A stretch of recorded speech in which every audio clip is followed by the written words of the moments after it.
I think there's a difference in the situation regarding the politicians and the society. I think generally speaking, we are in a position of kind of war fatigue here in the UK.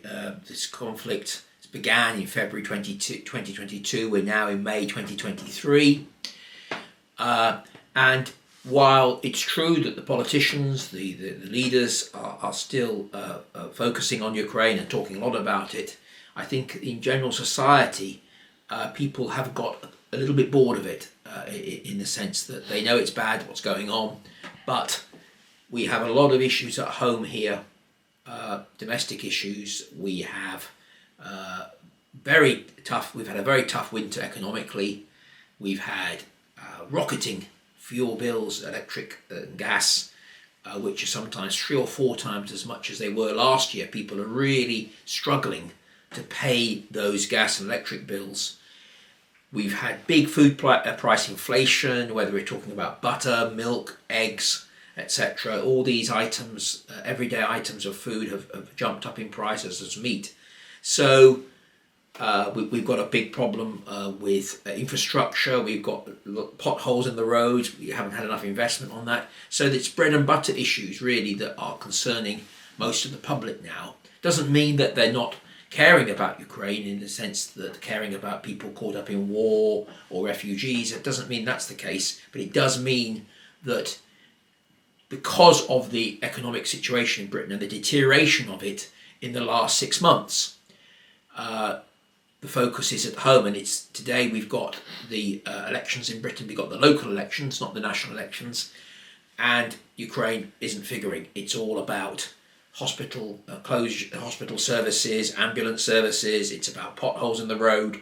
It's about the local issues that people, I think, are focusing more.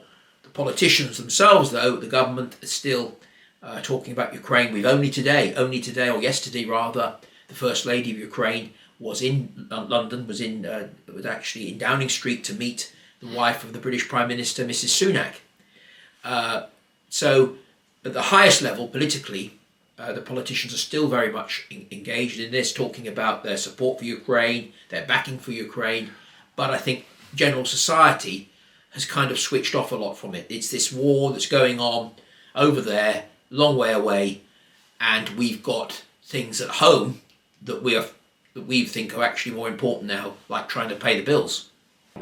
I think now that the economic situation has deteriorated so much now that there is a real disconnect between the elite politicians, what they're saying, and what the people are actually demanding. There is this kind of conflict of interest now that people are saying, quite reasonably, look, our governments, not just in Britain but in France and other European countries, have put a lot of money into Ukraine. They've sent many billions of pounds or euros to Ukraine.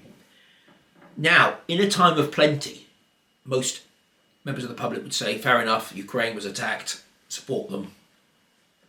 Good thing, perhaps. But we're not in a time of plenty. The same politicians who are saying, look, we have to keep backing Ukraine, are the same ones who are telling us, sorry, but we're going to have to be cuts. In France, we see Macron, who said in January, I think, that there was no sort of limit on what France would give to Ukraine, at the same time said that the state pension age remaining at 62 was untenable. There wasn't the money. We can't afford it. And people are thinking, hey, hang on.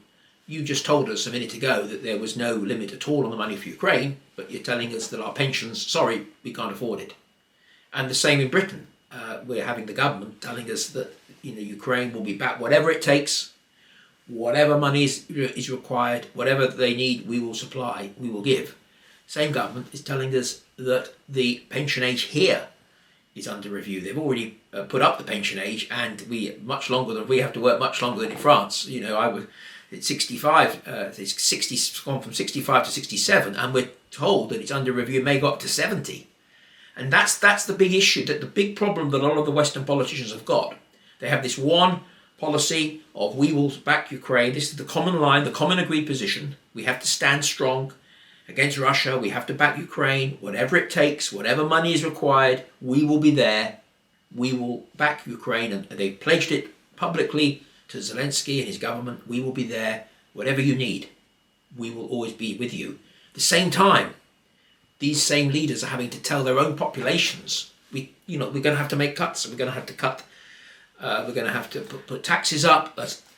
Taxes in the September budget in Britain went up. We're talking about your pension age, having to work longer, and that, I think, the longer this goes on, the more tension there will be between those two positions. Is it only money question or something else? I think that it is particularly acute in a time when we are all having to pay more taxes. We're having services cut. We're having bills that we get the bills and we think, how on earth can I afford to pay that? At the same time, our governments seem to be one area which seems to be exempt from any kind of economy measures is the money for Ukraine. So I think the money is the most important angle. I think that if we were living in times of plenty, we had Macron said in France, he said about a year ago, he said we have to accept it. The age of plenty, the age of plenty, of abundance, I think he said, is over. And we also had a leading Bank of England economist only said last week, people have got to accept they're going to get poorer. He actually said that. Get real. We've got a lot of strikes this winter. Has been marked in Britain with a succession of strikes. We've still got a long-running train driver strike. We've had other strikes of nurses, doctors, you name it. People have been going on strike. Bank of England, one of the leading figures there, said you've got to accept you're going to get poorer.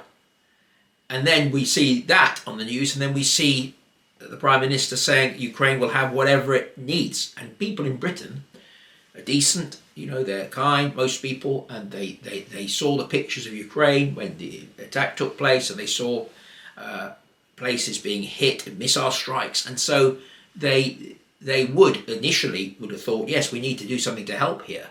But there comes a point when it becomes all too much, when people in Britain themselves are struggling. And I must say, when the First Lady of Ukraine made a statement about, it was about 8 months ago, when she said, interviewed, I think, by the BBC, and the BBC interviewer did say to her, British people, times are pretty tough in Britain, and people might be questioning the amounts. And then she made a comment I don't think was very wise of her. She said something like, the people of Britain don't know what suffering is.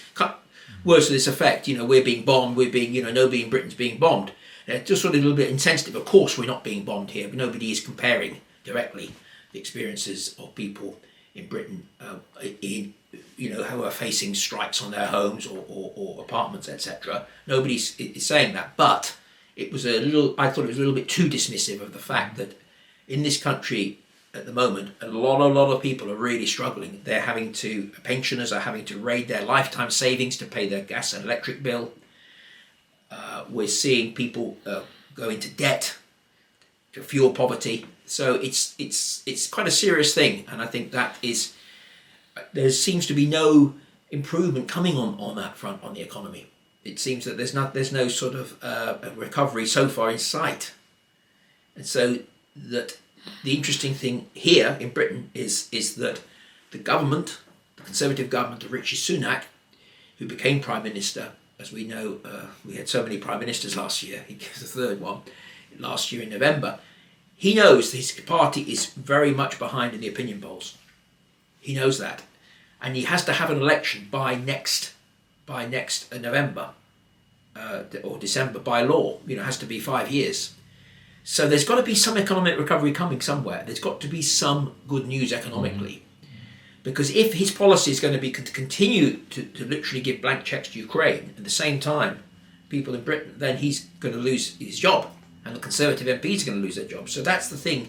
That's why it's interesting that Sunak himself hasn't been quite so hawkish on Ukraine as, say, Boris Johnson currently is, the former Prime Minister, who is really beating the drum for more. He wants fighter jets. He's campaigning for fighter jets to be sent to Kiev. Sunak, in a couple of statements, was a bit more circumspect, and he said, we're going to have to, there's going to have to be a peace settlement sometime. And that, in my opinion, is him acknowledging the disconnect I've just been talking about. that if he is going to be re-elected, if the government is going to be re-elected, we need to get the economy picking up and people beginning to feel good about their economic situation. And that requires a settlement of the war with Ukraine, inevitably, because the amount of money that's going there could then be spent on tax cuts or domestically.